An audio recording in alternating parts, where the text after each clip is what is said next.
This is Colt Peterson from SMNnews.com, and this is my interview of Brian Werner from Infernaeon. Brian is known as someone who refuses to censor himself, and although this interview is long, it is a great sample of his character and an interesting look into his life and love of extreme music. Be sure to catch Brian on Infernaeon's new release, From Genesis to Nemesis. So I guess we'll start with some light stuff. You were in Monstrosity. Yeah, man, it's a fucking dream come true, man. Monstrosity is one of my favorite bands in high school growing up, and Dark Purity and Millennium and shit were very quintessential albums to me, and I became friends with Lee. And one Christmas, I just got a phone call on Christmas Eve. He's like, dude, I know you're sitting at home, got no family or nothing, you probably ain't doing shit, but, you want to come sing for us on a European tour. And it kind of felt like the death metal version of Mark Wahlberg and Rockstar, Yeah.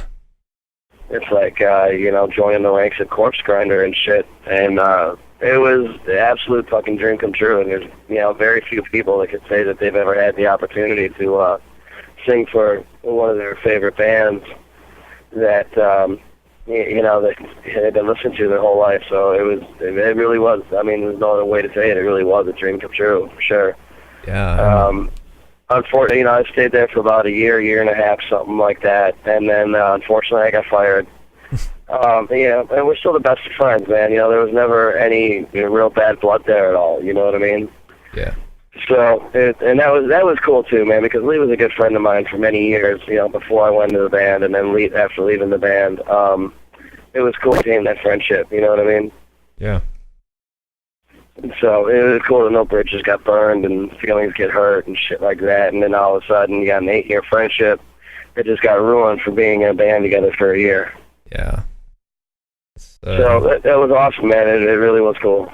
Yeah, you replaced George Fisher, Corpse Grinder, who's now in Cannibal Corpse, the main singer, also the lead guitarist, Rob Barrett, and the rhythm guitarist, Pat O'Brien too, yeah. All three of them, were Cannibal Corpse members. Tony Norman from Morbid Angel too. Kelly Conlon, the bass player from Death. Jason Goebel from Cynic. Mike Bajoni, who played in Trivium for a little bit too, as well as Cafarnum with Matt Heafy. Yeah, so Monstrosity really was a boot camp, for a lot of the other Florida metal bands. A lot of, all these musicians played with Monstrosity before they went to their respective bands. Mm-hmm. So it was a hell of an experience, man. It really was. Yeah, it's Jason Goebel from Cynic. He's now an engineer and a university lecturer. It's like a huge springboard for people to move on to other things, sometimes greater things. Yeah, for sure. There's no question about that at all. And it definitely helped up my game too. I was kind of an amateur musician before then, and it definitely, being in Monstrosity, pushed me to that next level of professionalism, which is I can't thank Lee enough for that. I get some people like, oh, he looks like Corpse Grinder on stage. Well, the fact of the matter is, Lee taught everything George knows about stage presence and delivery and stuff like that. And, they taught me everything I know about it, too. So, obviously, if you have two musicians that have the same teacher, they're going to have a similar style. Look at Joe Satriani and Steve Vai. Yeah. Both studied under Paul Gilbert, so there's a reason for it, you know what I mean? And it's not that I'm trying to mimic Corpse Grind or anything like that. It's just, I get on stage and, I do what I was trained to do, and that's what I was trained to do. Yeah, it reminds me of... if you don't mind, I don't know how you feel about Rob Zombie, but his guitarist Riggs went off and did Scum of the Earth, his solo project. And I remember reading people saying that his music sounded a lot like Rob Zombie, and his response, which I thought was just awesome, was, I hope so. I worked with that guy for years and years and years, and he's one of the best, so I really hope that my work reflects that education. Yeah, that's a great response, too. Yeah. It's, it definitely, in my opinion, that's what influence is. You take little bits and pieces of everything that you've ever been a part of or anything that's ever meant something to you, and you put them together in your own music, and that's what, the word influence really means. Yeah. You know, so when I get people like, oh my God, he looks like Glenn Benton. Well, you know what? Suck my dick. I can't fix the unfortunate genetic configuration on the face. Yeah. But at the same point, I would never sit here and say that Deicide wasn't a huge influence. I mean, of course they were. The first 2 albums, the first 3 albums are amazing. It's not that I'm trying to sit here and look like Glenn Benton. Sorry, I have long hair and a goatee and a bunch of tattoos, and I hate Jesus. If that means that my genetic configuration on my face, it's fucked up too. Like, I'll read some review. I was reading a review the other day, and like, oh, this band would have sounded great if the singer didn't look like Glenn Benton. Weird. I was like, wait, the band would have sounded good if this person didn't look like this. Did you honestly just fucking say that? How about judging the music and not what it looks like? I mean, if you want to sit here and have me start judging shit for what it looks like, I mean, dude, I'll call out any one of these fucking faggot metal bands for being a bunch of fucking fairies. They might write great fucking music, but, they look like a bunch of fucking Abercrombie and Fitch models when they get on stage. I mean, did I fall asleep for 20 years and now it's cool to be a poser? I mean, straight up, how is it cool to be in a death metal band and look like you shop at the fucking Gap? Yeah. And these are the same people that are fucking trying to review us and shit. They're wearing their small and medium T-shirts, with their Von Dutch hats and their shortcut hair. You look like you should be playing a fucking Soul Asylum, not fucking Deicide. Yeah. And I'm just so fucking sick of this whole goddamn scene nowadays, dude. I really am. Mm-hmm. The whole scene has just become gluttoned with these second-rate imitation losers. And, and I'm sure people out there will call our band the same thing, but the fact is, what, I had long hair in the 90s when all these fucking posers were listening to fucking rap rock. I didn't fall into that little In Flames fucking niche in the early 2000s.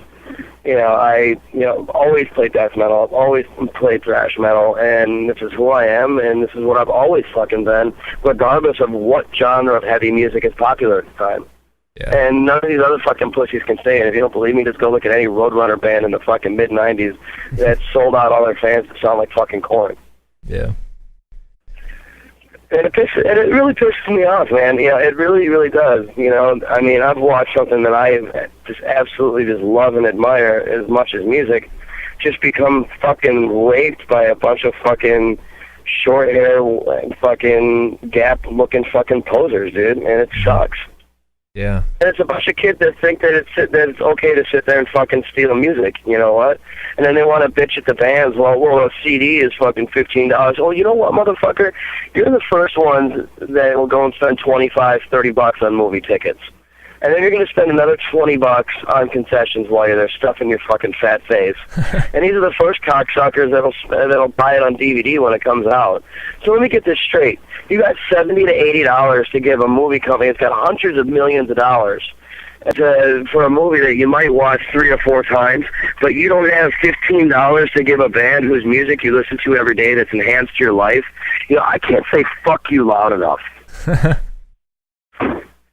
You don't see fucking Warner Brothers and, Universal sitting there killing themselves on tour to make money. And, every one of these fucking people are the same ones that'll just go and rip a CD off some fucking torrent site. And then they'll listen to their car every single day. And then when the band comes, they might buy a ticket to the show, but they don't buy a CD from the band to help them out. They don't go out and buy the CD the day it comes out to support the band that they love. It's like, hey, if you enjoy our music, well, not even us personally, just in general, if you enjoy the music that we create for you, wouldn't you want to support that to help the band continue to make more music? And and they don't, and that's because these people nowadays aren't real fans. They're fucking parasites. And I never thought I'd see the day when I attack fans like that, but it is the fucking truth, Yeah. So fuck the scene, and we need fans, not bands. That's the other thing, because everybody's got a fucking band, and I'm sick of it. Mm-hmm. Check out this band and check out this band. It's all some fucking horrible grind bullshit most of the time. I'm glad you found out what grind was, a year ago. And thanks for catching up to the music we've been listening to for the last 15 years. Yeah. And it's all fucking mechanical shit, too, played by a bunch of fucking people that, you know damn well they could never record the way we used to record in the old days, where you actually have to get in there and, like, play your instruments. Yeah. It's all fucking this computer programming bullshit where the kicks are so fucking perfect. And you know goddamn well that dude can't fucking play that shit live. Mm-hmm. And it sucks, and it's a misrepresentation, and that's, that misrepresentation has now become a normality, and it really, really weakens, the scene as a whole, and, there's nothing you can fucking do about it. It sucks. Yeah. Did you guys record Genesis to Nemesis analog or digital, or? I mean, we did it digitally, you know what I mean? And nowadays you have to, just to keep up, because if you go and do something analog nowadays, everyone's going to say you got a shitty recording. Yeah. It's not like back in the old days when you got bands like, maybe it's not the best example, but My Dying Bride, Like God to the Sun. They recorded that entire album as a band. They didn't sit there and bars and go back and do the drums. No, they mic'd everything in the room and then played it collectively. Yeah, and there's something to really, really be said for that. There's something to be said for, like, drummers like Dust Rios from Malevolent Creation, who walks into Mana and goes, fuck you, no drum edits, no samples, this is me playing drums, and set that fucking BPM to 280. There's a lot to be said for drummers like that. And our drummer, Jeremy, was a lot the same way. And, when you listen to Genesis, that's Jeremy playing, That is an accurate representation of Jeremy playing. That's why we like to record with Mana, because Eric and Brian's philosophy at Mana is one of the best that I've ever had, dealt with. And their philosophy in recording is, it's not our job to make you sound perfect. It's not our job to make you sound better than what you are. It's our job to make you sound the way that you play on your fucking best day of playing ever. And I like that, I really, really like that philosophy, because, it comes across to the listener as, hey, this is an accurate representation of our talents and our abilities. This isn't something that we, couldn't play, and then all of a sudden we went to the computer and fucking just made it sound perfect. Anybody can fucking do that. Do that shit live, bitch. And they can't. I know, because I've gone to see, and I'm not going to start name dropping, but I've heard a lot of bands, and I'm like, wow, the CD's fucking killer, and I go and see them live, and I'm like, really? That was it? Like, that wasn't even a half-assed attempt at it. Have you heard of Periphery? Uh-huh. Their recording process is like 100% digital, like not a molecule of air hit a microphone during the recording process, and it's got that Meshuggah machine-like kind of feel to it. Some people like it. It's dividing audiences a lot of ways. But then you go listen to something like Blotted Science, you know what I mean? And as tech as that is, Alex Webster can play that shit. Yeah. So I mean, there is the uber-tech stuff that's out there that is legitimate, but there's so many fucking shitty bands out there that just delude that, you know what I mean?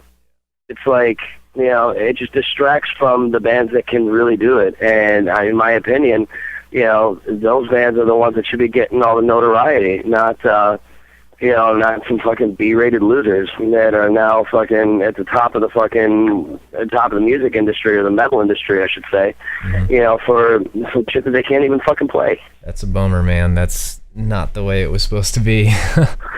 It's not the way it was supposed to be, and, like, back to the whole poser thing, these are all the same fucking homos that were fucking walking around going metal, yo.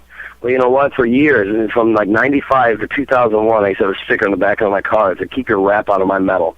Yeah. And if you had long hair and tattoos and listened to Cannibal Corpse, it wasn't cool to listen to Morbid Angel in those days. You were shunned by the rest of the metal community because you weren't down, yo. And it was the most disgusting fucking thing that's ever happened to our scene, and I don't think our scene has ever even really recovered from it. Definitely, I think we're waiting on a new rock star, somebody to remind us, a Bob Dylan for the metal industry, you know what I'm saying? Yeah, amen to that. And I think that person is King Diamond. Yeah, I've heard that a lot, actually. I had no idea he had such a huge, devoted following, but a lot of people are saying King Diamond is the last remaining. Yeah. I mean, a bunch of others have tried to come back and do that, and we're very successful with it, don't get me wrong. Triptychon and Unleashed and stuff like that, and as much as I would have loved to have seen that, take that in that throne. Yeah, unfortunately, it just didn't take with the scene because a lot of kids just don't understand it. You know what I mean? Like, I saw this kid in a fucking Job for a Cowboy shirt. He's like, "You like Job for a Cowboy?" I'm like, "No, I still like Carcass." And he's like, "Oh, Carcass. I heard they're good. I never listened to them before though." I'm like, "You're a fucking metalhead, dude, and you don't know who Carcass is? Are you fucking? Why don't you just go home and put the barrel of a gun in your mouth and pull the fucking trigger and do that such a favor?" There's no history class in school talking about it, I guess. No, none whatsoever, you know? I mean, you got all these kids that fucking, you know, and don't get me wrong, some of these bands are great bands. Toxic Holocaust was awesome. Municipal Waste is killer, you know, and it's good to see that resurgence of thrash metal. But these same kids that love these bands have never heard of Violence. Yeah. You know, and that's sad, man. It's, you know, these same kids, you know, have never sat down and listened to Elimination by Overkill. It's like, you know, how can you say that you enjoy thrash metal and you don't even know, like, thrash metal 101? Right. And, you know, it's depressing, man. It really is. And, you know, you try and turn, you know, these kids over to, not even trying to listen to our band, but just trying to listen to the real shit in general. And then they want to look at you like you're some fucking old man or something. It's like, dude, I just turned 30. I'm not that old. Yeah. You know, but the fact is, you know, in 93, 94, you know, when I was listening to Sepultura and Slayer, and, you know, I would always go back and listen to the shit from the 80s just to educate myself because, you know, there was the music that I loved, and I wanted to hear more of it. And these kids, they just know what they know, they like what they like, and then they never open their minds up or their ears up to anything else outside of that. And this whole little labeling subgenre bullshit. Well, they're a black thrash melodic deathcore band. A what? Yeah, do you really have to fucking label shit that far? Can't you just say that, hey, they're a death metal band? Yeah. Or hey, they're a good thrash band? Or how about, hey, they're just a fucking good metal band? Yeah. You know, do we really have to sit here and put these fucking pseudo subgenre labels on everything? I'm fucking sick of it. Yeah, I mean, it's great for web queries and Google and whatnot, but it compartmentalizes the entire scene. So it's like, you know, if you like, I don't know, Cradle of Filth or whatever, you got to go for, I like symphonic black UK blah blah blah metal. It's just like it also senses those bands. It makes it not one scene. All of a sudden, we can't all hang out together. We can't all like each other's bands. We have to be a part of that sub scene, and I think that's another thing that's just destroying it. Yeah, I mean, it was bad enough in the 90s when it was, I listen to death metal, or I listen to black metal. Now it's, I listen to goat thrashing, black, melodic death metal with a grind, and it's, what? Shut up. Go get fucking hair long, go get some tattoos, quit sucking on your mommy's fucking tit, and grow some fucking balls. You know, I'm sorry, dude. Metal is pissed off, violent music played by pissed off, violent people. And I'm sick of this fucking hippie, liberal, PC bullshit that's been indoctrinated into our fucking scene. It's like being in a fucking metal scene with nothing but a bunch of fucking Democrats, dude. You know what I mean? You know, it fucking sucks, dude. Well, I mean, you need to accept and for that. No, fuck that. I don't need to accept shit. And that's what metal's always fucking been about. That I don't need to accept it. I don't need to fucking sit here and say, okay, well, that's your thing, that's what you're doing. You know what? No, fuck that. Your thing sucks. And I hate it, and I want you to die. That's play metal. You're going to be a huge hit. This is officially, we just hit like 1 million views on this video, I think. Right there. That was it. Oh, excellent. This is a good one. I'm having a good time. Jeez, you met King Diamond. Yeah, man, and I met him several times over the years. We actually got to sit down and have dinner with him on tour in Dallas, and that was just an amazing experience. You know, we got a personal invitation from him to have dinner with him and his wife, Livia, who was just two of the fucking hands-out coolest people on the fucking planet. And to me, it was kind of like being invited to LeVay's, you know, being invited out with LeVay or something. You know what I mean? It was really a very spiritual experience because, you know, everything I know about the Left Hand Path, you know, all those doors opened up for me because of King Diamond and because of Merciful Fate. Yeah. So to actually get a chance to shake the hand of the man who shaped my complete life, I mean, he really did. You know, I mean, if it wasn't for King Diamond and Merciful Fate, I wouldn't have gotten Empath Theology and Thelema and everything else that has made a huge difference in my life and has really become the personification of who I am. And it's because of his music that allowed that to happen. So to actually get a chance to sit down and, face to face and just kind of ask him any question that I've ever had, it's like, how many people can, we become good friends. I talk to him on the phone pretty often. And, how many people can honestly say that they have one influence, whether it be a sports star personality or an actor or a model or a musician, and the person that they exalt above all others is their highest form of influence. To be able to, when anything happens, you can call that person on the phone and ask them a question. Yeah. And to me, there is no dollar amount, no amount of money in the fucking planet that could ever replace that. For sure. It was definitely a very, very spiritual experience. Any words of wisdom from King Diamond? Did he say anything just like... A few things, man, but they were kind of personal, Okay. I'll usually throw anything out there, but that's one where it was a very spiritual and very personal experience. And fans that know me know that I always got my video camera rolling constantly. My video camera always in my hand. Mm-hmm. And that was the only time of the two I turned the camera off and put it away. So it's just what it is, but it's great hearing the old stories, about the old Merciful Fate days and the Brat days where they were touring around driving in a van, and whoever was driving had to actually have like a Marshall head on his lap while driving. So to know that those guys went through those days too, and we've had, God knows we've had our fucking problems. It's just cool to know that, you're not alone. Everybody's got to pay their dues. Everybody's got to cut their teeth. As you've proved, I mean, from Monstrosity, you got replaced by Mike, I can't say his last name. Brupchek. Yeah. Have you met him? Yeah, actually, Mike was singing for Vile on that European tour that I was singing for Monstrosity on. And so we toured together, and Mike's a great guy, awesome frontman, he's a great singer, and, even cooler dude. A lot of people don't know it, but Mike Brupchek's brother, JJ, is the guitar player for Hate Eternal. Oh, okay. So you got a family of metalheads, and they're the most, diehard fucking metalheads, on the fucking planet, and they're hands down some of the fucking coolest dudes I've ever met too. So it was a joy to share the stage with them, and it was, even cooler to fucking tour with them. So they were very, very, very cool records, that's for sure. So from Monstrosity, you went on to Infernaeon right after, right?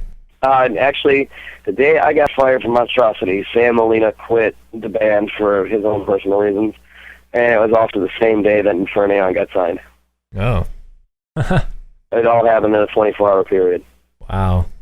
Well, we should say we got signed to Prosthetic, which is now our former record label. We are no longer on the label. Mm-hmm. Which, record labels are fucking dying fast, man. That whole industry is a dying breed right now. Yeah. And unless you're, even Metal Blade and the big ones are getting their asses kicked. I mean, look at Roadrunner just sold out to Warner Brothers. Really? The whole record industry is just fucking dying right now. And, it's not necessarily, their fault either. Back to the fans. Fans don't fucking support shit. Yeah. Everybody fucking wants something for free. They expect fucking people to go out there and just fucking kill themselves on tour. For them, some dickhead at home to go fucking steal their album from a fucking torrent site. And then after he steals the album, all of a sudden he thinks he's some fucking critic for the New York Times. Or he's on his parents' fucking computer in his mommy's basement and shit. Oh, this band's, motherfucker, you didn't even pay for the album anyway. Who the fuck are you? Yeah. And everybody wants something for nothing. That's why 99% of music right now is stolen. I mean, don't get me wrong. There's so much music out there that everybody downloads something, even myself, dude. If there's a band that I hear a lot of hype about, and I want to check them out first before I go buy something, sure, dude, everybody does that. Mm-hmm. But if I go and download something and I'm like, God damn, this is fucking awesome, I'll go buy the CD because I enjoy having a CD collection. I enjoy reading through the lyrics and reading through the thanks list and and having the artwork there. Rather than just fucking putting some fucking files on a fucking computer and dumping it into an iPod. Yeah. That shit sucks. And, and it's affected the record industry in such a way that, record labels are just fucking dying now. And unfortunately, we were a casualty of that recently. We're getting dropped by Prosthetic. It's not like Prosthetic ever fucking did anything for us anyways. You know, I mean, they gave us $3,000 on a $15,000 recording. You know, we spent another $8,000 buying onto the Gore tour, spent another $5,000 on merch, $25,000 on vehicles. You know, and we're probably out of pocket almost $50,000 in this thing. And then they give us $3,000, and then they drop us before the album even gets released to Europe, which is our target demographic. Oh. So, and you know, it was a really messed up situation. You know, they always like to say, well, you know, we did this for you and we did this, and, you know, blah, blah, blah. Well, the fact of the matter is, you know, our album was out for 2.5 months, and I did one interview for Metal Assault. Oh. That's not any sort of PR. I could hire a fucking 15-year-old that can do better PR than that. Yeah. So again, you know, I reached back into my pocket, and we hired Gore's publicist. And all of a sudden, you know, as soon as I hire somebody who knows how to do their job, I'm getting fucking 5 interviews a day. Yeah.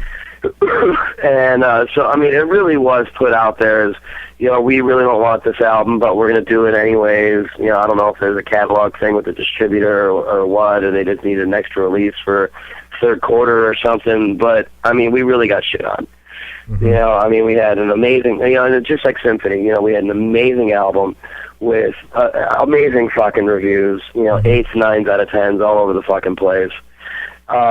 You know, we were touring our fucking asses off for little or no money, losing our ass left and right. And, you know, you never hear us bitch. You never hear us fucking complain once.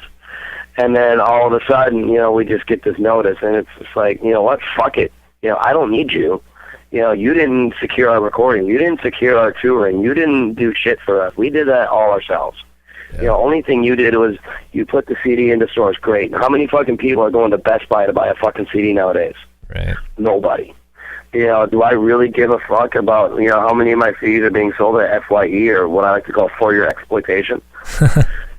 And, no, I don't give a shit. So, you know, we might shop a distro deal or a licensing deal, but at this point, you know, I mean, on top of that, the label kept all of our publishing, you know, which is where the bands really make their money. I mean, fuck, $1.30. We were making $1.33 per CD sold, and that $1.33 is split 6 ways. Wow. Yeah, how the fuck are you supposed to make any sort of a life off that? Right. Well, you know, it's not meant to be a job. No, it is meant to be a job. When I have to go on the road for fucking 3 months, you know, how does my rent get paid while I'm gone? Right. You know, I don't have kids or a family or nothing like that, but I got basic necessities like an electric bill and a cell phone payment. You know, I can't tour manage a band, you know, and not fucking afford a fucking cell phone. Yeah, it's fucking pathetic. Yeah. And, yeah, and, you know, the merch, we sold out of all of our merch, so it's not that the band is doing bad by any means. Right. You know, but, you know, you can't expect to sell CDs if you don't have advertising. You know, I get a list from the label, well, we advertise you here, here, and here, and here. It's like, well, really, it's funny because I have all of those, and I've looked in all those places, and I can't even find my own band's ad. Weird. You know, and if I can't find it, how the fuck are the fans supposed to find it? You know, and then I turn around, and there's other bands on our label that every time I turn my fucking computer on, I got their logo in my face and shit. And it's like, well, you know, well, you're doing that for them. You know, well, that's cool. Well, you know, they're selling right now. Oh, that's great, but they're a brand new band. They weren't selling before the album was released. Mm-hmm. You know, so it's, you know, it's a double negative, man. And, yeah, I mean, everybody at Prosthetic is seriously cool. You know, EJ Clay, Mark, and Dan Fitzgerald, you know, I mean, are just some seriously cool motherfuckers. And I never say anything bad about any one of them. You know, they really did believe in us when nobody else did. And they really put us out there, you know, on the national circuit, you know, when nobody else would. Mm-hmm. And, you know, and for that, I'll always be very, very thankful. But at the end of the day, you know, it's still turned into, you know, this, you know, and it's unfortunate, and it left a sour taste in my mouth about the whole record industry. So the next thing that we're going to do is we're going to go out there and we're going to show bands that, you know what, Days of the Record Label are fucking dying. You don't need them no more. Yeah. And we want to be that band that fucking shows that to people now. Nice. And we want a next evolution in fucking music. I really think it's got to happen. I mean, as fucked up as piracy is, it's not going away. It's just not. So that we. Oh, it's gonna get worse. Yeah. So it's only ever gonna get worse. It went from like stealing MP3s off of fucking Russian websites to torrent sites to whatever else. You know, and that's the other thing. You know, record label wants to bitch at us about, well, you know, your album's not selling. Well, no shit. Maybe because the week beforehand, you know, it streamed the entire album online, and before the album was even released, it was on every fucking torrent site in the world. Yeah. No wonder it's not selling. Everybody can get it for free. Why the fuck are they going to go buy something and get it for free? Right. So you know, an album should never have been streamed like that, you know, before its release. You know, I don't care what anybody says. Yeah, and it's calling for like a radical change in the way we do business. It has to be done. Somebody's got to figure it out, you know. So I think you're on the right path, honestly. It might have been the best thing to happen.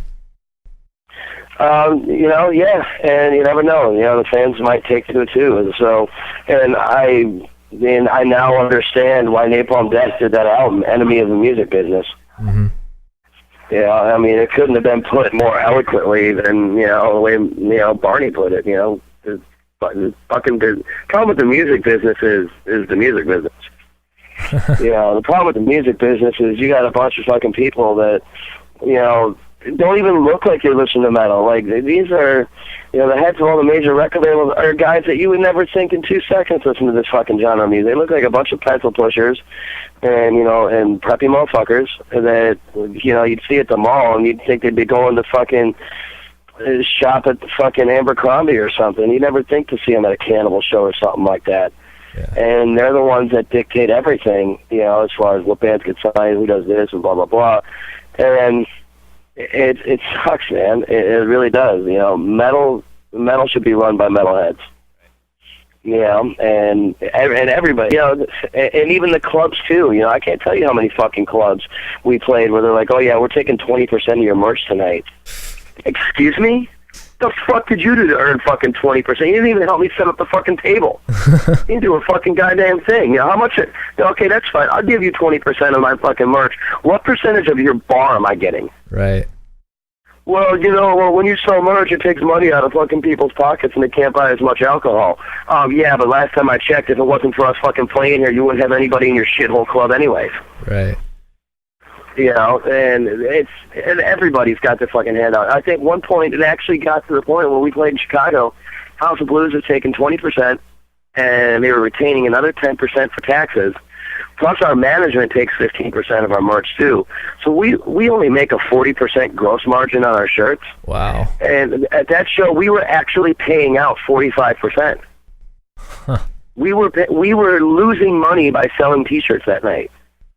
You know, and those fucking numbers just don't work out. I mean, yeah, I can up it, you know, and try and make some more money, but that's not fair to the fucking fans.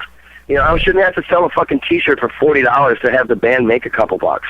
Right. You know, it's fucking, and seeing as which, you know, how many of these fucking assholes, you know, helped pay for the $5,000 merch bill up front? Not a fucking goddamn one of them. How many of them assume the risk of leftover merchandise at the end of the tour? Not a fucking one of them. So why is it that, you know, the band who is paying out all the money and the band who assumes all the risk is the one getting fucked in the ass, the artist? When everybody else just gets to sit out with their hand out and fucking pay me. You know what? Suck my fucking dick. You know, and that's when the label that's what it was meant to do. Management was supposed to be a union for artists, right? Roadrunner has all these artists together. They're supposed to band together. Their combined weight makes things fair, but it's not that way anymore.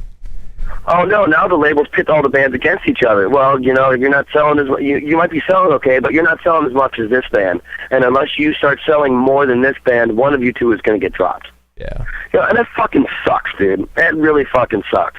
You know, I'm getting fucking, you know, now we got to get compared to some fucking power metal band or, you know, or some fucking Christian homo fucking fucking metalcore bullshit. That's not even in the same fucking genre as us, and how we're even listed in the same fucking category, I don't even fucking know.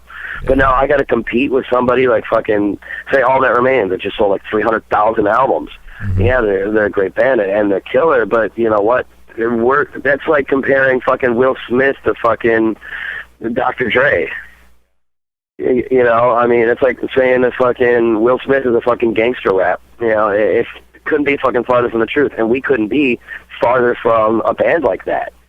And yeah, and I've heard this story from friends of mine or other bands that have been dropped from major labels that it was the same exact thing with them, where all the labels should be cohesively working their bands together. Okay, here's a Metal Blade tour, here's a Prosthetic tour, here's a Nuclear Blast tour of all of our showcasing our bands and showcasing our labels and everybody working together.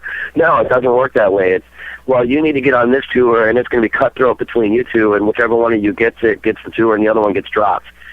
And it's not meant to fucking be that way, dude. And it fucking pisses me off. There's just no way to support your artists, which are signing your paychecks at the end of the day, right? Oh, hell yeah. It's our blood, sweat, and tears on the fucking road and sleeping in sleeping bags in fucking parking lots and driving 700 miles in a night and not eating for fucking 2 days and spending all your fucking money on gas and not having cigarettes to sign your fucking paycheck. Who fucking just wakes up in the morning, waltzes his fucking fat ass into an office and fucking sits down, and that's the end of it. No, don't get me wrong. I mean, there are a lot of people at labels that work very hard. I'm not trying to slam everybody at any record that works at a record label that legitimately, goes to work and loves their job and works hard at it, because there's a lot of people like that too. But you know what? They're not the upper echelon of that industry. The people that work the label that love metal, that really want to do good and really want to support it, they never give them jobs like A&R. They give them jobs in the fucking mailroom. Yeah. Fucking $6 an hour. And if that's me, those fucking dudes that are in the fucking mailroom and fucking busting their ass, doing PR, doing whatever, and they should now be the fucking A&R and the VPs of these fucking record labels. That's really what fucking needs to happen. Yeah. And that's the way that it started. Actually, look at Brian Slagle. Brian Slagle's a perfect example. There's a man who loves metal. There's a man that is unconstitutionally supported metal through and through, and is more metal than any fucking person I've ever met in my life. And that's why I love Metal Blade, because I respect Brian and Mike Faley and Dan Fitz that much. That he's one of these people that he wasn't the little the fucking Silicon Valley fucking shirt and fucking sweater vest cocksucker that's working at a label. Brian's a real dude. He's a real metalhead. If it wasn't for him, you wouldn't have fucking Slayer, Metallica, or King Diamond. I mean, those are hardcore Metal Blade bands, always have been, and you can really thank Brian Slagle for all of that. But unfortunately, the industry has just changed so much that there's only one of him when there should be like 6 of him. You know what I mean?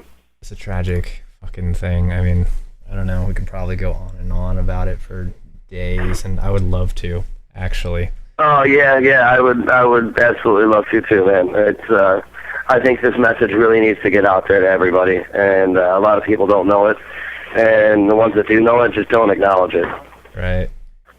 But it's definitely something that needs to be, and it needs to come out, and the world needs to fucking hear it. And if I got to be that one to fucking stand my ground, and if I get shot in the head for it and it ends up killing my career, I don't care, because I have too much fucking self-respect to keep my fucking mouth closed anymore. That would actually probably be the best thing that could happen to your movement, become a martyr. And it would actually improve your career immensely if you can look at Cobain for reference. Yeah, well, the best song Nirvana ever played was with the Mossberg. The problem with that scenario is you're dead to not enjoy your career.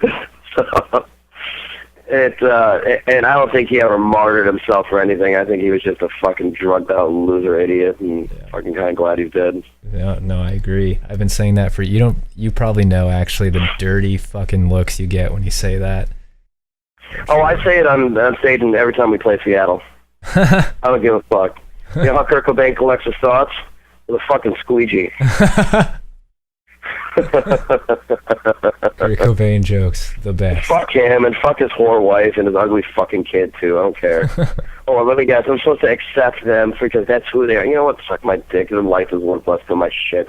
Oh God, the Brian Werner interview. Did Prosthetic give you a reason for dropping you?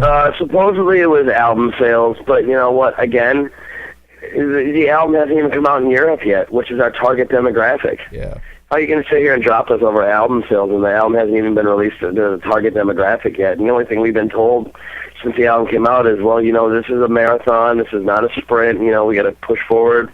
After this tour, we got to get you guys in something else, and we got to keep you guys rocking and this and that. Mm-hmm. And then we get dropped before the fucking tour is even over. So that tells me that everything that was told to me was just a bunch of fucking bullshit. I think you told me that in Canada you got a strange review about anti-Semitism or something like that. Yeah, actually, and you met my keyboard, Dave Stein, who's a Jew,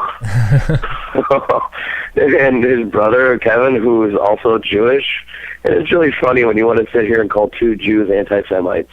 Right. Like, I just laugh at it, and I understand now why Axl Rose did that song "Get in the Ring." This goes out to all you punks in the press that want to start shit by printing lies instead of what I really said. Mm-hmm. Well, he got on, and one of the reviews was like, he got on stage and he was giving this racist speech about fuck the Jews and Muslims. No, what I said was fuck the Christians, Jews, and Muslims. All right, get it fucking right. And then I held up my middle finger to the air and I said, this goes out to every organized religion on the planet. I'll make you suck my cock in hell, you piece of shit. And there's nothing race, even remotely oriented about that. I never said anything that was pro-Satan. I never said anything that was anti-God. What I said was anti-religion.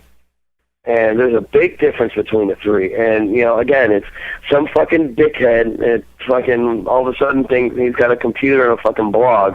All of a sudden now thinks that he's some fucking critic for the New York Times and shit. Yeah. And wants to start putting in his own fucking 2 cents into, twisting words around to fit what he wants. What he wants to fucking hear. That's the only thing they ever do. They only fucking pick out what they want to hear, and they ignore everything else. You know what? What is it? And the funny thing is, I got into this with a few people in the industry. I'm not going to mention names. Like, well, when you say things like that, it's bigotry. No, it's not. Out of Christians, Jews, and Muslims, by you telling me I am only allowed to go after Christians is more bigoted than me going after all three of them. Either you go after all of them or you go after none of them. And to sit here and tell me that I can only go after one is more bigoted than anything else. And it's so fucking stupid. And it's something else that just really fucking pisses me off. And that's why I play metal. I'm a very pissed off, nihilistic motherfucker. And music is my fucking outlet for it. And to sit here and have fucking people call you an anti-Semite when you have 2 Jews in your band is fucking pathetic. When people tell me I can't go after Muslims, well, why? Are you afraid? What the fuck are you afraid of? That's why we printed up that shirt that says, there is no fear in the heart of this infidel. Like that big Quran burning that was happening here in Florida. I was actually supposed to go speak on behalf of the guy that was going to burn the Quran. Well, the guy's a Christian. I don't think it's any mystery that, those are my fucking enemies, my mortal fucking enemies that I fucking hate and despise. So if I'm going to go speak on my enemy's behalf, well, the fact is, under our value system in this country, we have the freedom of speech and the freedom to protest. And this guy wanted to burn a book on his property by himself in the middle of the fucking forest and nobody else fucking around. And everyone wants to tell me, well, aren't you afraid that it's going to harm our soldiers? Key fucking word, you're afraid. The terrorists have officially fucking won, and now they fucking say jump and you say how high. How about assign some fucking personal responsibility to the equation? That some asshole burning a book in a forest in Florida doesn't harm our soldiers in Iraq. Motherfuckers that pick up assault rifles and fire and pull the trigger and shoot at soldiers are the ones that harm our fucking soldiers. And, for the same reason I support him to burn that book is the same reason that I support them building a mosque in New York. Freedom of religion means any religion. Last time I checked, it's still okay to be a Muslim. And if you want to go fucking build something in New York in an old Burlington Coat factory, 9 blocks from 9/11, nobody should be able to fucking say shit to you. And it's really funny how double-sided that argument is. The same people that are against this guy burning the Quran are the same people that are against them building a mosque. It's like, no, you can't fucking have one way and do it the other. Right. You need to fucking, set your fucking feet down. It's like the old French poet Voltaire said, I may hate and despise everything that you have to say, but I will fight to the death to defend your right to say it. And that's what America was meant to be. And I fucking hate these assholes, and I don't like the fucking message, but you know what? I'm certainly not going to sit there and tell them that they can't say it. Wow. You know, and that is a whole fucking different ball game. And it's just like South Park with all the Muslim bullshit that went on with them. You know, same thing. You know, well, you know, Muslims said fucking, well, if you do this, we're going to come fucking do this. And all of a sudden they said jump, and, you know, everybody else said how high. Well, you know what? Fuck you. I don't care. I'm not going to. And the only reason that I backed out of doing that was I would feel horrible if some asshole who didn't like my message came to a show with a bomb and killed a bunch of innocent fans. Yeah. And that was the only reason that I backed out of it, was I did not want to take the chance of any one of our fans, or any fan for that matter, that had nothing to do with the situation, become a casualty. And, you know, if it was just myself and my personal safety, I wouldn't give a fuck. I'll put my face out there for it, you know, all day long. But unfortunately, you got to look out for fucking people that had nothing to do with the situation. But, you know, I don't give a fuck, dude. You know, fuck the Muslims. You know, who gives a fuck what anybody says about the fucking Muslims? Last time I checked, we have about 5,000 dead Americans because of them. Americans should still be fucking pissed off about it. I mean, I'm not going to get into the whole 9/11 conspiracy fucking bullshit and, you know, all this and drama. I mean, we all know fucking what happened there. But, you know, the fact is, you know, when that guy went to go burn that Quran, everyone was like, well, that's not all Muslims. Oh, really? Well, then how come in every major Arab city in the world, there were thousands of them, in every fucking major Muslim city in the world screaming death to America because one fucking asshole wanted to fucking burn a book? But, you know, we can burn, you know, fucking a Bible all day long and nobody seems to fucking care. You know what? So I can wipe my ass with one holy book, but I can't burn the other? Fuck you. You're all fucking pieces of shit. It's surprisingly lucid the way you think, because you can draw the line between let them be, let them do what they do, but that doesn't mean that I'm not fighting a war against them. Yeah, exactly. You know, and it's that same freedom of speech that gives me the right to speak that is the same thing that gives them theirs. And if you take theirs away, it's only a matter of time before yours gets taken away too. And it's a slippery slope. And in order to protect the interest of all involved, you need to have that standpoint.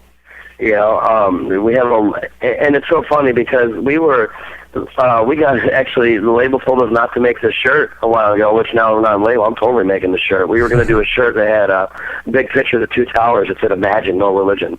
Wow. And we were told, you can't do that, and blah, blah, blah. It's going to piss people off. Well, you know what? Now, I have another shirt that says, there's no fear in the heart of this infidel.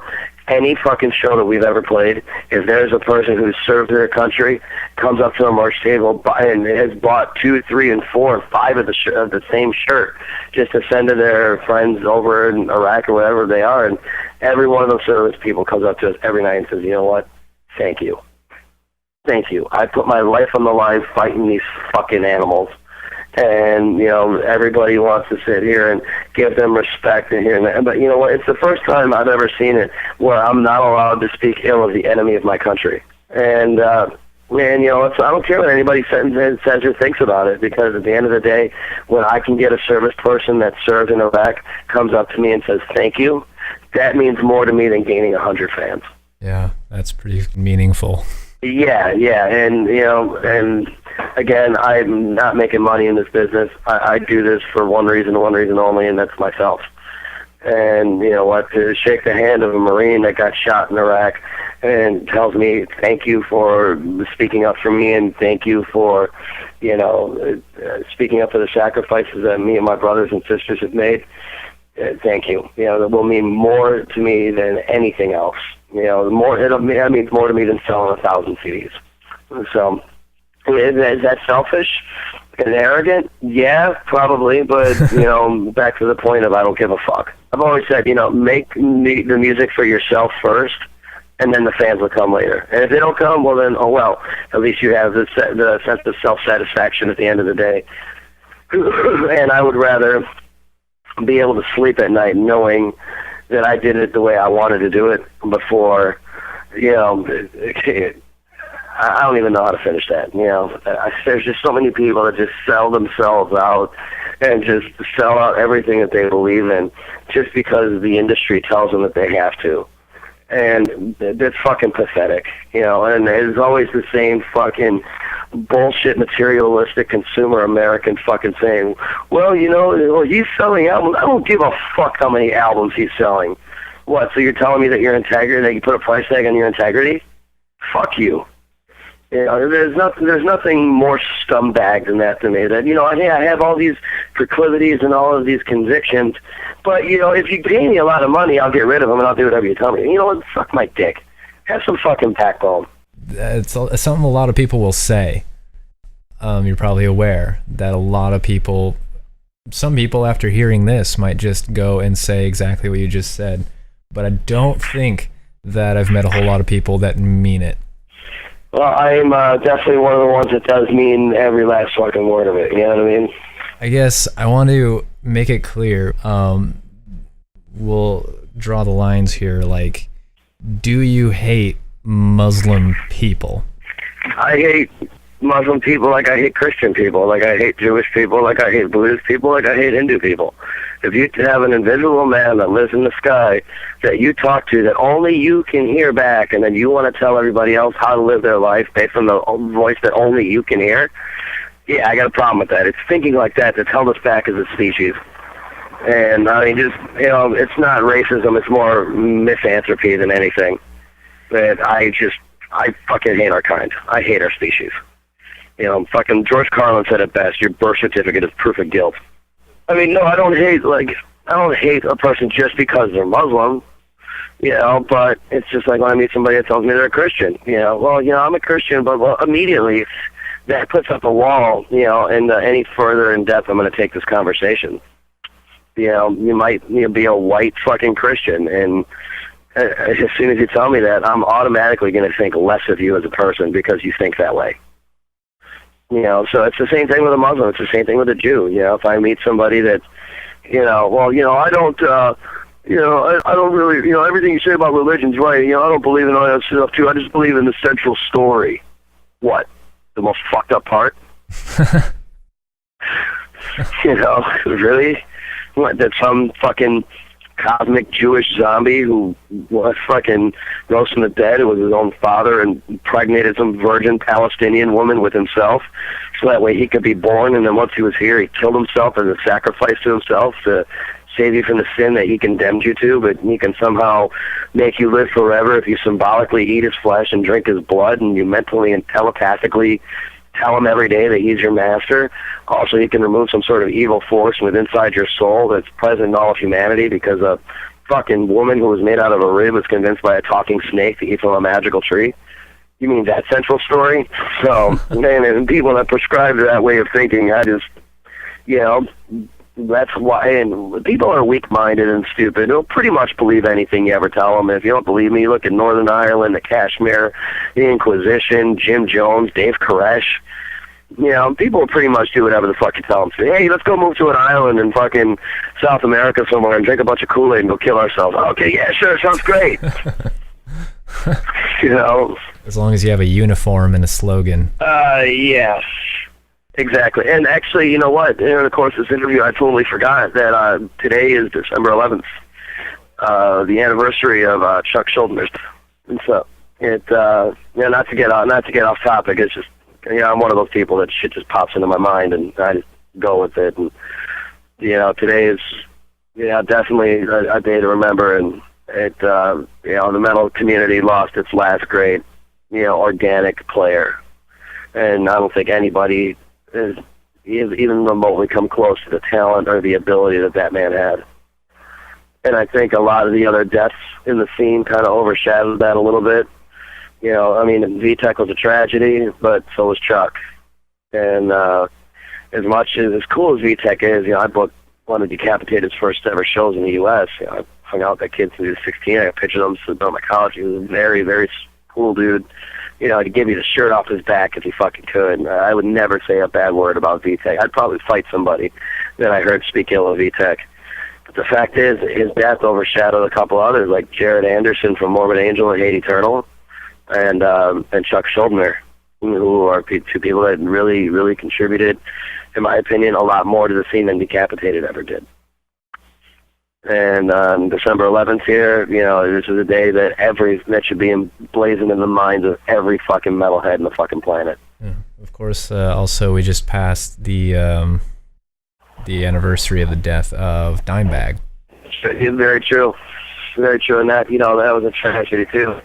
We played in Columbus, and I kind of it wasn't meant to be a joke. I was like, hey, I'm glad you guys got good security. I don't feel like getting shot. And the guy was like, well, that's a sensitive issue here. Well, a couple of security guards that worked here were killed that night. Oh, shit. Like, well, I can appreciate that, but you can better appreciate what goes through the back of the mind of every heavy metal performers when they step out on stage in Columbus, Ohio. Is that probably misplaced and not an accurate representation of, the fans of that city? Mm-hmm. Probably, but however, that's where it happened. Yeah. And anytime any one of us in a metal band steps out on stage in Columbus, Ohio, it's the first thing that goes into our mind. Yeah. And so, again, it's not an accurate representation of the city or its fans. It's probably, it was just one fucking shithead. And, and not even the metal scene, but the music scene has never seen a death like that before. Nobody has ever, of that size, actually, has ever been murdered on stage. And you don't hear it in the news. If that would have been some fucking black rapper, we'd never hear the fucking end of it. We'd be hearing it on the fucking news 5 seconds, like fucking these stupid Tupac sightings and shit.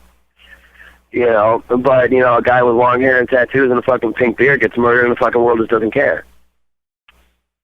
Regardless of the fact that, he defined a genre and, was probably one of the biggest, in my opinion, probably the last great heavy metal rock star. Was definitely Pantera, but, you got long hair and tattoos and you speak the truth and you carry yourself with dignity and respect and, all of a sudden the media hates you. As long as you have sheep, you'll have a shepherd. It's like that South Park episode where, imagine if religion was gone and it's my science is better than your science. Mm-hmm. Right. And like I said, for as long as you have sheep, you'll always have a shepherd. And, George Carlin said it best, I don't bitch about politicians. Everyone says they suck. Well, the fact is, where do they come from? They'll pass through a membrane from another reality. They come from American homes, American schools, American businesses, American churches, and supposedly they're elected by the American people. Uh-huh. This is the best we can do. Garbage in, garbage out. If you have dishonest, incompetent citizens, you're going to have dishonest, incompetent leaders. And a term limit's not going to do you any good because you're going to get another group of dishonest, incompetent Americans. So maybe something else sucks on here, like the public. Mm-hmm. There's a good campaign slogan for somebody. The public sucks, fuck hope. I'll vote for that guy. Yeah. And, and religion's the same thing.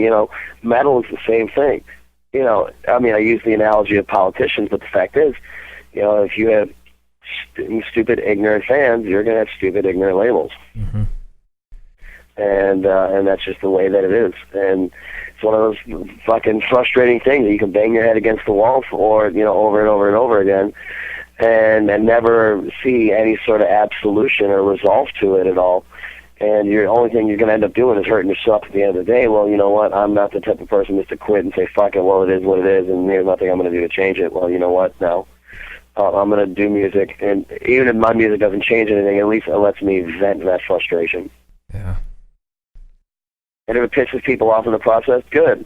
I take great pleasure in that because now I've effectively pissed you off as much as you pissed me off. So not worry them. Another thing I wanted to ask was, could you shake hands with a Muslim? Obviously, in your band, there's a Jewish person, and you're good friends with him, obviously. So, sure, you wouldn't just outright attack somebody for their religious beliefs, but you just renounce their teachings? Yes and no. It depends if they're zealot or not. Would I shake hands with Louis Farrakhan or Malcolm X? Fuck no. Would I shake hands with a metalhead who happens to be from Cairo that, is a Muslim? Fuck yeah, I'll give him a shirt off my fucking back all day long. But as soon as, those battle lines get drawn, I'm going to be on this side of it. I'm not going to compromise, my proclivities and convictions to conform to a bunch of people that I don't even know. No, sorry. I mean, if that offends you, well, I'm sorry for that, but, I'm not sorry for it. I'm not going to fucking apologize for the way I think and feel. That's fucking part of the problem with everything, is everybody wants to, apologize for their own convictions to conform with other, how other people feel. Well, how do you feel? At what point do other people put their convictions aside, to conform to you? And goddamn well they're not going to, so why should I show that same respect? But, like I said, there's people in the scene, I have friends of all races, religions, and colors, the manager for our band is a black dude from Brazil. Fucking some of my ex-business partner of many years is a Jehovah's Witness. So I don't, it is what it is, but what, as soon as that argument gets brought up, I'm not just going to keep my mouth shut to make him feel more comfortable. Right. But that's not going to just make me fucking just outright hate him because that's what he is, but, at the same point, too, if I could execute every fucking religious person on the planet, I would. Sorry. One question that used to stop me was, what are you going to do about it? And the answer that I came up with over the years is, I'm telling you. That's what I'm going to do about it. You know what I'm going to do about it? I'm going to get on stage in front of 1,000 people a night with glory and fucking screaming out the top of my fucking lungs for the world to fucking hear it. That's what I'm going to do about it. And that's just because they haven't legalized murder yet. The day that murder gets legal, the fall of government, it comes, and, we're in total chaos and anarchy, let the fuck out. But yeah, these things, a lot of people get sick and tired of hearing where the fuck our world is going and what all this means and what's happening. Well, they've just been dumbed down and dumbed down and dumbed down, through media and, just society in general, to, think a certain way. And I get a lot of shit from live reviews all the time. Well, the singer was on stage and ranting about religion. It was fucking annoying. We just wanted to see a show. Well, you know what? I'm sorry for trying to open your mind. I touched on a subject that's too deep for your limited intellect. So thank you for proving my point. And, fuck them. I don't care. I'm not going to stop doing it just because you can't. I'm not going to stop the conversation just because you can't keep up. I'm not going to limit my own intellect because you're a fucking retard that doesn't like to think about shit. It's one of those things where, they think about it for a little bit and then it's uncomfortable, so then they just push it out of their mind and then it just must not exist anymore because you're not thinking about it. No, I'm sorry, I'm not that person. Well, we need more of that attitude, I think.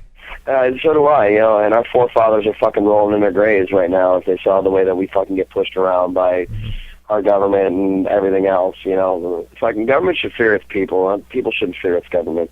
But Americans are so fucking blind, deaf, dumb, and stupid. Nobody here would ever fucking pick up a gun and defend their rights. No, none of them would, and that's half the fucking problem. A bunch of fucking, where are all the other bright people of conscience? We don't have people like that in this country no more. Everybody's at the mall, taking his credit card out of his fucking fanny pack and buying a pair of sneakers with lights in the heels. And fucking with his fucking iPod and his fucking Steely Dan playing. No, none of those people would ever fucking stand up for themselves. They'll always get fucking pushed around and beaten down, and then, they get fucked in the ass and say, well, am I going to get a reach around?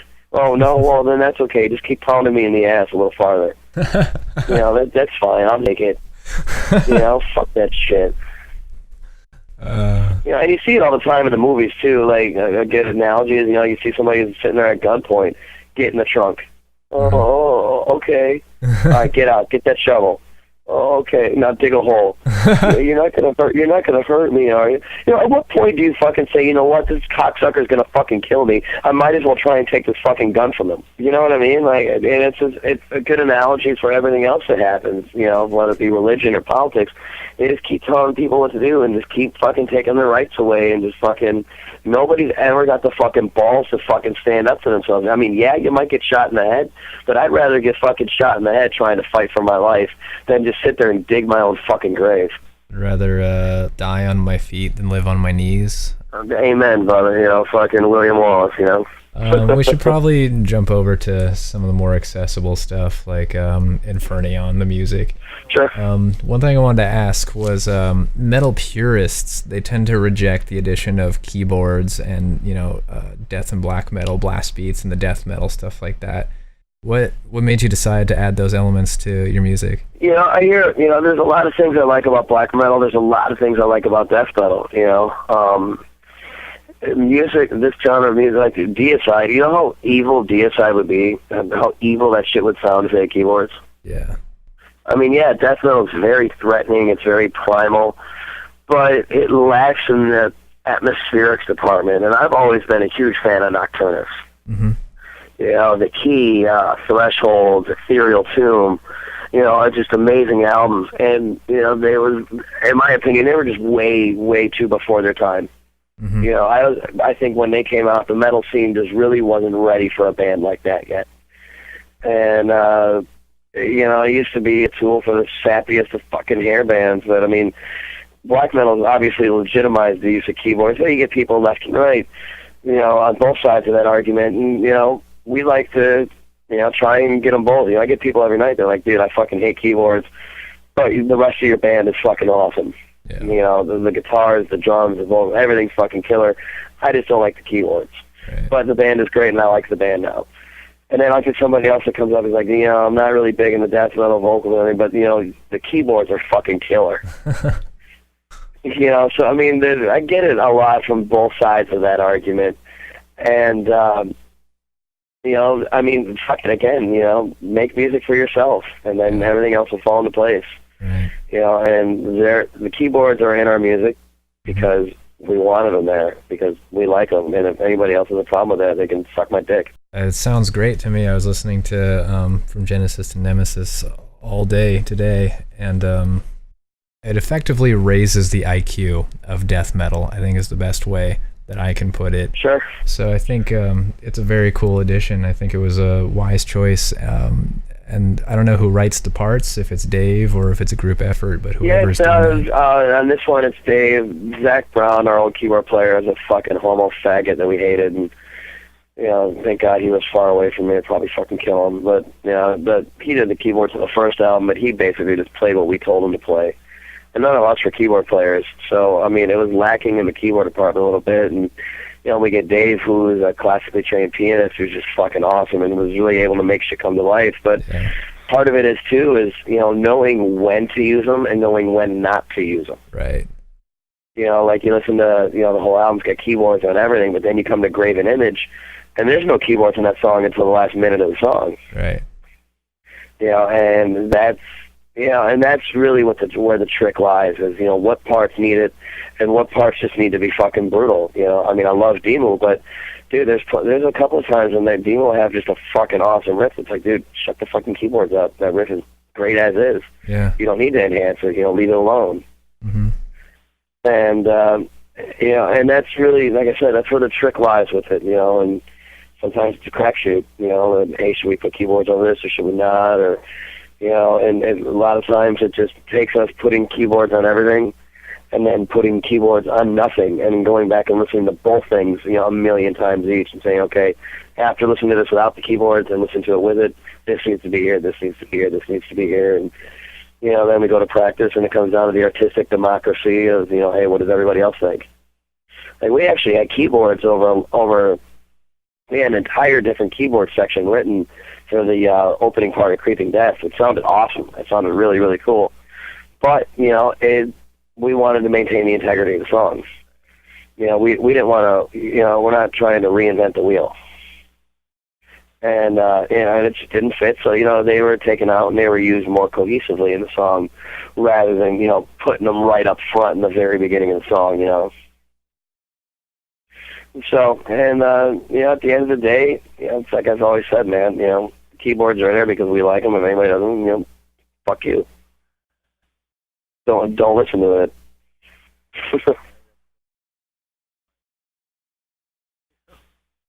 Yeah, pretty much.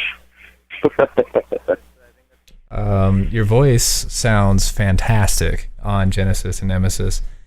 I haven't heard the album before that. I apologize, but oh, sure, that's fine. Genesis sounds fantastic. I mean, can you describe what you do, where you picked it up? I know there's a lot of young vocalists I would love to hear. You know, there's when I was in Monstro, one of the reasons for my firing was I don't do it full long.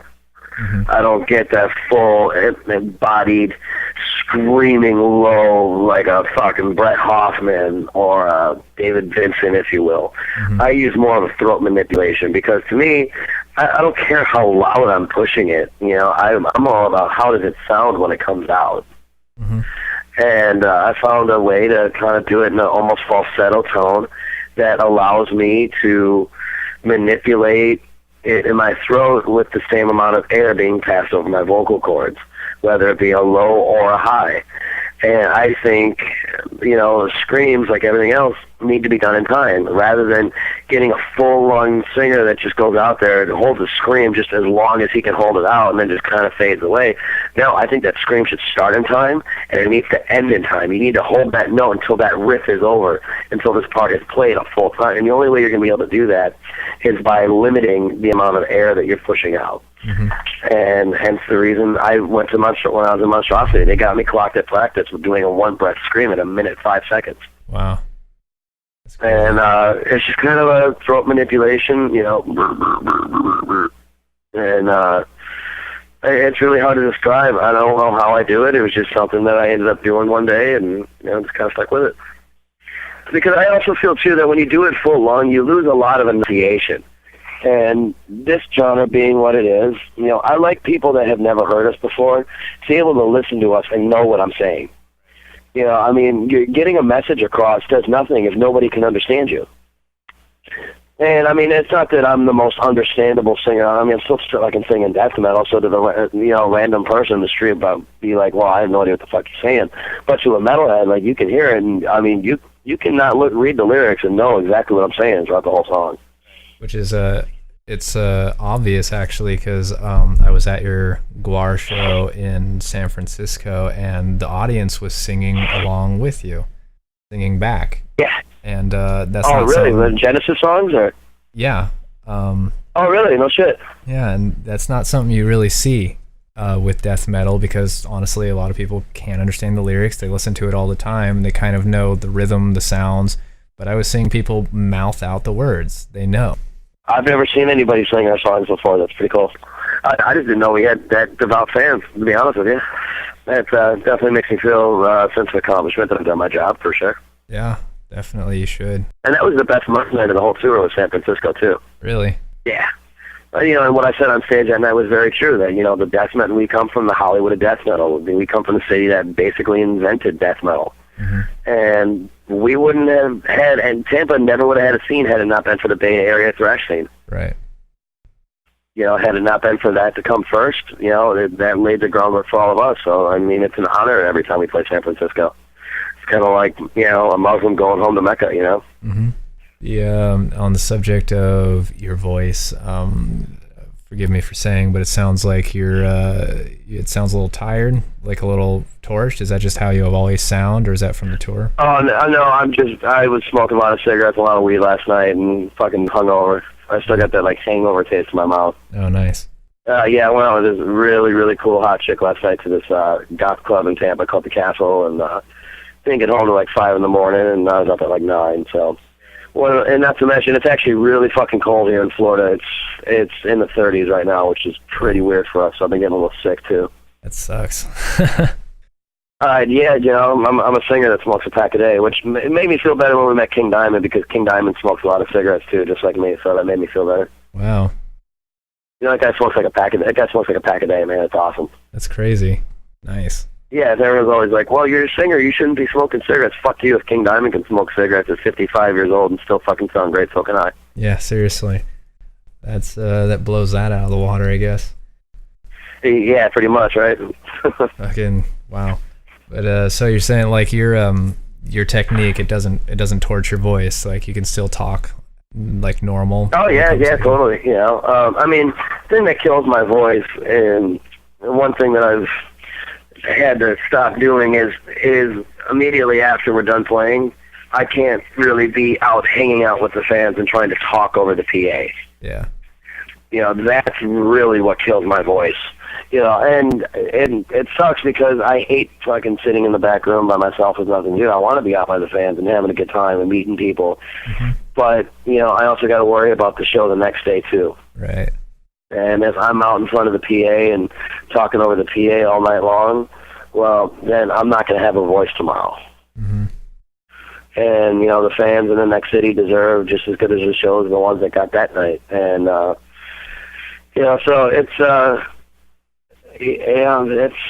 voice is it's a weird thing, man. You know, there's been other times where I do a set and I go and go to bed right afterwards, and I wake up the next day and I'm totally fucking hoarse. Weird. You know, it's kind of hit or miss. I guess it's probably, you know, the smoke, the mildew, the fucking altitude, shit. This weird what can affect it. Yeah, there's you know, environmental allergies and, you know, different pollen. I mean, there's a million fucking things that can affect it. You know what I mean? And it's just kind of a crapshoot sometimes. And then there's been other nights where, you know, I sing and I'm out in front of the crowd. You know, I'm out in, you know, in the crowd with everybody talking over the PA, and the next day my voice is fine. I do the same exact thing, you know, a week later, and it's not. Weird. So, yeah, it's just kind of one of those things you just, as a vocalist or any vocalist out there, it's just one of those things that you have to feel. You know your body better than anybody else. It's not like a guitar player that, you know, there's not really anything I do to even warm up, you know what I mean? I'll scream and just get the phlegm off the throat a few times and let's go. It's not like a guitar player or drummer is going to sit there and warm up for an hour before they play. Right. You know, so, I mean, you know, as a vocalist, you know, you guys know your body better than anybody else, and it's something that you feel, not something that you can teach, you know? So what, for those who do fuck it up, get hoarse, and then do have a show, has that happened to you? Yeah, on a few occasions. The Chloroseptics and throat numbing spray is pretty good. Mm-hmm. Yeah, anything hot, you know, hot tea, hot coffee, hot chocolate. Mm-hmm. Yeah, anything warm usually helps pretty good. I've actually found that gargling salt water will help too. Like, we played in Canada and I had strep throat. Mm-hmm. And trying to go on, you know, again, I'd never canceled the show due to an illness. Wow. Yeah, I just, you know, gargle some hard sea salt water, and it'll just clean everything up there. I mean, it's a temporary fix. It's nothing, but it'll get you through that next half hour. Wow. You know, you got 23 and a half hours out of the day to feel like shit. Least you can do is get on stage for that 30 minutes. Nice. That's a good attitude. That's the attitude that people need to have. Yeah, but it's an attitude they don't. You toured with Crematorium, didn't you? Yeah, in 07, that was awesome. Yeah, I know. Do you remember Dan Dismal? Oh, Dismal? Yeah, Dan's a character, man. Dan's a very old friend of the band, and you know, Pyrexia was also on that tour, which was cool because the guy who, you know, taught me how to sing was Keith DeVito from Pyrexia and Catastrophic, and he also sang with Suffocation and Obituary, mm-hmm. and now he's Suffocation's tour manager. But I grew up as a huge Pyrexia fan, and then to this day, that's actually the only tour we've ever done with another band on our label. Was Crematorium. We've never even played a show with another band on our label before that, or after that, for that matter. Weird. It's just a strange way to do business. It is, you know, but Prosthetics always kind of been an esoteric label, if you will. Yeah. You know, you know, and that was, you know, it's the good, and it's, you know, it's the great thing. It's the thing that's awesome about them. It's the thing that's bad about them. You know, that's what I loved about the label when we started, was they aren't like any other label on the planet. Mm-hmm. You know, and the acts that they sign and the acts that they push. You know, but at the same point, it's also fucking, you know, the nail that you're stepping on too. Mm-hmm. So, yeah, hey, it is what it is. But yeah, Crematorium, those guys are fucking awesome. Alex and Dismal, you know, we played the Knitting Factory again in LA where he was working on the Anal Cunt tour. And he's just a fucking dude. He's a real dude, man. You know, give you the fucking step in front of a bullet for you. You know, he's just one of those types of guys, man. And I can't say enough good things about Dan Dismal. And he's a fucking character too. He'll definitely keep a smile on your face. And it's cool to tour with somebody like that too. You know, like there's never any drama with that dude. You know what I mean? Like everything's always just fucking totally cool, and you know, he's all about having a good time, not like fucking, you know, other people we tour with, like fucking Don Decker. That's just a fucking asshole. You know, and I'm sure I'm going to get a bunch of NYDM people like, oh my god, he said something bad about Don Decker. I mean, you know what? Suck my dick. Decker was a fucking asshole. I've known Decker longer than most anybody in fucking NYDM, with the exception of Will and Roger and a few others. But the fact is, Don fucking liked to be hated. He liked to be that enemy, you know, and there's no mystery that me and Don Decker fucking hated each other. I would find it more disrespectful to the man's memory to sit here and act like we were good friends, because we weren't. I fucking hated him. Your brutal honesty is like a trademark of yours. I'm loving it.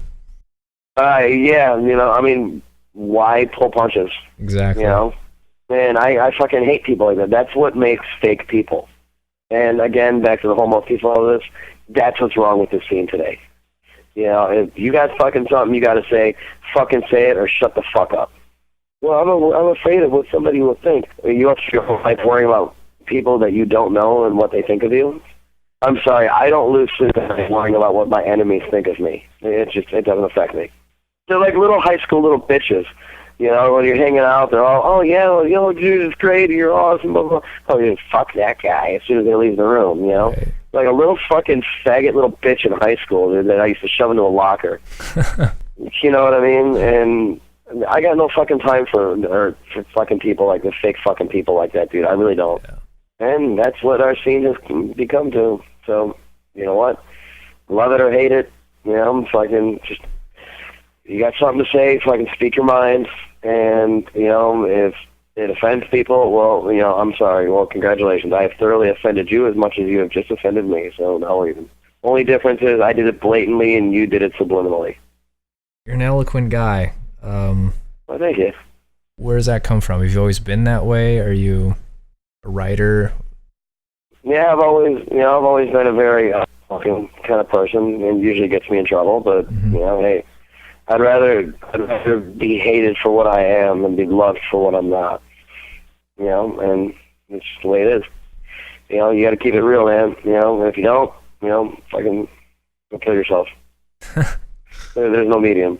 Right. You keep it real or blow your brains out. One of the two. Take your pick. I'm completely out of questions. So. That's cool, man. You've managed to cover everything that I wanted to know without me having to ask about it, and that makes my job so much easier. So, yeah, I mean, is there anything else you want to drop? Anything you want to say? The future of Infernaeon? You know, that's kind of uncertain at the moment, man. Mm-hmm. You know, right now we're just working on getting these last couple of shows done, you know, and want to get over to Europe pretty bad. Mm-hmm. And, you know, we're going to see what happens. Right. Yeah, I pretty much got out everything I needed to get out. Yeah. But thank you. It was fun to do an interview where I actually get to, like, go off and vent a little bit. Yeah, that's the only kind that I like doing, so that's what I go for. Well, thank you, Andy. I think you've effectively done a very, very good job of that. Cool, man. Alrighty. All right, brother. Take it easy, man. All right, late.